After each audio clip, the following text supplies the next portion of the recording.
လူမျိုးတို့တပ်ဖြတ်မှုဆိုပြီးတရားစွဲတာနဲ့ပတ်သက်လို့မောင်တော်မှာဖြစ်ခဲ့တဲ့ဖြစ်စဉ်ကိုကျွန်တော်ကသွားရောက်ကူညီခဲ့သူတဦးအနေနဲ့ကျွန်တော်မြင်တွေ့ခဲ့ရတာတွေမောင်တော်တွေသားတွေမှာ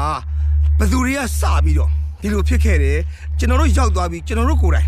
ကြုံခဲ့ရတဲ့အန်ဒီရယ်တွေပြောပြခြင်းတယ်အဲ့ဒါကြောင့်အားလုံးပဲမင်္ဂလာပါခင်ဗျကျွန်တော်တို့နိုင်ငံကြီးကိုဂမ်ဘီယာနိုင်ငံကနေပြီးတော့ဂျီနိုဆိုက်ပေါ့နော်ကျွန်တော်တို့လူမျိုးတို့တပ်ဖြတ်မှုဆိုပြီးတရားစွဲတာနဲ့ပတ်သက်လို့ကျွန်တော်ပြောစရာလေးတွေရှိလာလို့ပါကျွန်တော်ကပြင်ဦးလင်ကိုရောက်နေတယ်နော် channel မှာဖြစ်တဲ့အတွက်ဖုန်းလိုင်းရလေတစ်ခါလေဟို line သိမ့်မကောင်းဘူးပေါ့နော်ပြီးတော့ line မော်လည်းသိမ့်မတက်ဖြစ်တဲ့အခါကျတော့ကျွန်တော်အကြောင်းစုံကိုသေချာမသိခဲ့ပါဘူးအခုတော့ကျွန်တော်ဟိုသိလာပြီဖြစ်တဲ့အတွက်ဒီကိစ္စကိုကျွန်တော်ဘက်ကကျွန်တော်သိသလောက်ကျွန်တော်ကြုံတွေ့ခဲ့ရသလောက်နော်ဒီပြဿနာနဲ့ပတ်သက်လို့ကျွန်တော်ရှင်းပြခြင်းတယ်ပြောပြခြင်းတယ်အဲ့ဒါကြောင့်ကျွန်တော်ဒီဗီဒီယိုဖိုင်လေးကိုနော်လုပ်လိုက်ရခြင်းဖြစ်ပါတယ်ဟုတ်လားကျွန်တော်တို့ဒီကိစ္စဘယ်ရစခဲ့တယ်လဲဘယ်သူတွေကစခဲ့လဲဘာမှဖြစ်ခဲ့တာလဲပေါ့နော်နံပါတ်1ဒီကိစ္စတွေဟာကျွန်တော်တို့ရခိုင်မှာရှိခဲ့တဲ့ကျွန်တော်တို့2012နော်ဘာသာကြားအရေးခင်းလိုဟာမျိုးနော်အဲ့ဒီလိုပဲကျွန်တော်တို့အခုအဓိကဖြစ်သွားတာကတော့ဟိုဘူးတီတော်မောင်တော်ပေါ့နော်မောင်တော်ဒေသမှာဖြစ်ခဲ့တဲ့ဖြစ်ရက်ကိုကျွန်တော်တို့ဆွဆွဲထားခြင်းဖြစ်ပါတယ်ပေါ့ဒါကြောင့်ကျွန်တော်တို့အဲ့ဒီမောင်တော်မှာဖြစ်ခဲ့တဲ့ဖြစ်စဉ်ကိုကျွန်တော်ကသွားရောက်ကူညီခဲ့သူတဦးအနေနဲ့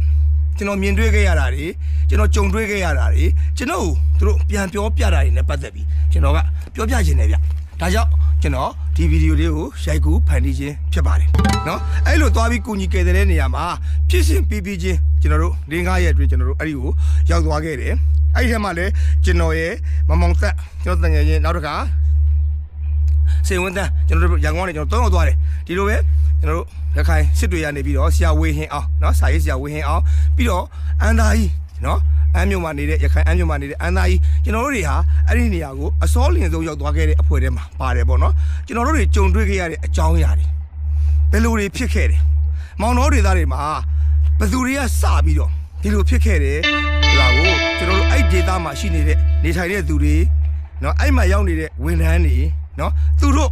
့ကြုံတွေ့ခဲ့ရတဲ့အကြောင်းအရာတွေကိုသူတို့ကိုယ်တိုင်ပြန်ပြောပြတာရယ်ကျွန်တော်တို့ရောက်သွားပြီးကျွန်တော်တို့ကိုယ်တိုင်ကြုံခဲ့ရတဲ့အန်ဒီရယ်တွေကျွန်တော်တို့ဖြစ်ခဲ့တဲ့အဖြစ်တွေအားလုံးကိုကျွန်တော်အသေးစိတ်တင်ပြပေးသွားပါမယ်เนาะအဲ့တော့တချို့ဓာတ်ပုံမှတ်တမ်းတွေအားလုံးကတော့ရန်ကုန်မှာရှိတဲ့ကွန်ပျူတာထဲမှာဖြစ်နေတဲ့အတွက်တော့ဓာတ်ပုံတွေကျွန်တော်မတင်ပြနိုင်သေးပါဘူးပြီးရင်တော့ကျွန်တော်ဓာတ်ပုံနဲ့တကွကျွန်တော်တို့ဓာတ်တွေအားလုံးကိုရှင်းပါမယ်เนาะကျွန်တော်တို့အခုကျွန်တော်တို့ကိုတရားစွဲနေတဲ့ဂမ်ဘီယာနိုင်ငံကြီးကမြန်မာနိုင်ငံဆိုတော့သိချာသိသလားဘူးတီတော်မောင်တော်ဆိုတော့သိချာသိသလားသူတို့ရောက်ဖူးလားနော်ဟိုအဝေးကြီးကနေလေသံဖန်းတရားနာပြီးတော့အင်တာဗျူးတွေတင်ပြလိုက်အဟော်တွေတင်ပြလိုက်ဓာတ်တွေတင်ပြလိုက်နဲ့ကျွန်တော်တို့ဆွဆွဲနေတာဗျကျွန်တော်တို့ကနော်ကျွန်တော်တို့ဆိုတဲ့အခါမှာတော့အဓိကတော့ဒီနေရာကိုကုညီကယ်ဆယ်ရေးသမားတွေအများကြီးရောက်ပါတယ်အဲ့ဒီထဲမှာအကြဆုံးနေခဲ့တာရယ်နော်ကျွန်တော်တို့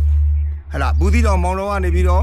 ကျွန်တော်တို့ရှိတဲ့ကျင်းချောင်းเนาะအဲ့ရလူတွေကယ်ထုတ်ခဲ့ရတာတွေเนาะကျွန်တော်နေဆက်လုံးဝလက်ချက်စီယိုမှာရှိတဲ့တောင်ပြိုလက်ဝဲတို့ဘန်ဒူလာဆိုတဲ့ရွာတွေထိကျွန်တော်ရောက်ခဲ့တယ်ဒီအကြောင်းအရာတွေရယ်နောက်ပြီးတော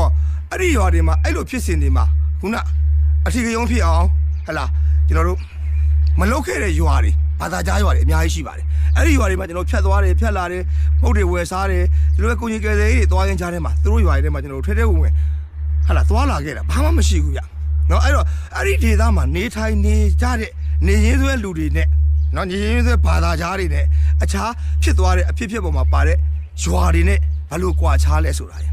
နောက်ပြီးတော့လူဦးရေပေါက်ကွဲမှုဖြစ်တဲ့အဲ့ဒီရွာတွေပေါ့နော်ကျွန်တော်အိမ်တဲကိုကြည့်လိုက်မယ်ဆိုလို့ရှိရင်အိမ်ကတော့ခတ်သေးသေးပဲအထက်မှာလူ340 50နေတယ်ဗျအဲ့ဘယ်လိုတွေနော်လူတွေကနေကြသလဲဆိုတာတွေကိုကျွန်တော်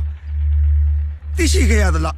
းမှတ်တမ်းတင်ခဲ့ရသလားအဲ့ဒါတွေအားလုံးကိုကျွန်တော်ပြန်ပြီးရှင်းပြပေးမှာဖြစ်ပါတယ်ဒါကြောင့်ကျွန်တော်တို့အဲ့လိုကယ်ဆယ်ရေးကိစ္စတွေကိုသွားခဲ့တဲ့ပေါ့နော်ရန်ကုန်ကလာအတင်းနေရေးရပေါ့မြန်မာပြည်အနေနဲ့ကလာတဲ့သူတွေအားလုံးထဲမှာတော့အစောလင်ဆုံးရောက်တဲ့သူနဲ့ဟလာကျွန်တော်တို့အကြဆုံးနေခဲ့တဲ့သူဖြစ်တဲ့ကျွန်တော်တို့ကနေပြီးတော့ဒီကိစ္စတွေနဲ့ပတ်သက်လို့ကိုယ်တိုင်ကြုံတွေ့ခဲ့ရတာရယ်ပြန်လဲကြားသိခဲ့ရတာရယ်အဲ့ဒါတွေအားလုံးကိုဓာတ်ပုံမှတ်တမ်းမှတ်ရရတဲ့ကျွန်တော်တို့ရှင်းပြပေးပါမယ်ခင်ဗျာကျေးဇူးတင်ပါတယ်ပြန်ဆုံပါမယ်ကျွန်တော်အပိုင်းလိုက်ဆက်ပြီးတော့တင်ပေးသွားပါမယ်ခင်ဗျာကျေးဇူးတင်ပါတယ်ခင်ဗျာ